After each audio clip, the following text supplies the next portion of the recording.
It was exactly 1 week ago that the leader of the opposition called on the government to pay public servants the 7.5% increase that was due to them in April. Dr. Anthony says the government could not guarantee payment of that increase by April 2010 because of the grim outlook it had predicted for the economy. He called on the government to bite the bullet and do what it promised. Once he has committed himself to paying the 7.5%. He says that we agreed to this and we're going to pay it.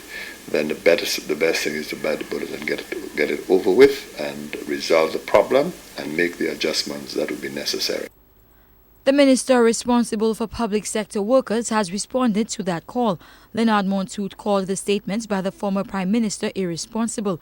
He called on Dr. Anthony to rethink his position and to do so in his interest as well as that of the country.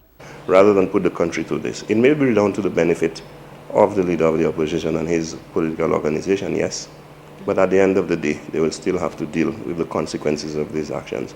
And it is the St. Lucian public that will suffer the consequences most. So, this kind of irresponsibility, at this time, we cannot afford. Montoute reiterated the argument that has been put forth by the government during the current impasse with the civil servants. He says none of the options that allow the government to pay public servants now is desirable. Montoute is also adamant the trade union federation that represents these workers is misleading them. There's not a willingness on the part of the union to resolve the matter. That is what is coming to the fore right now. Because when you're saying that you're not prepared to negotiate and you're not in negotiations and all that kind of thing, it just clearly indicates, you might as well, that translates to mean that you do not want to bring this matter to a resolution. What you want is on instability and industrial action, create a climate in the country, that will negatively impact the country.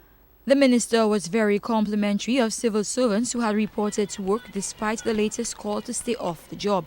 He says the numbers who came in reflect a readiness to be reasonable, something other workers and the TUF could well learn from. Carmi Joseph, HTS News, Channel 4.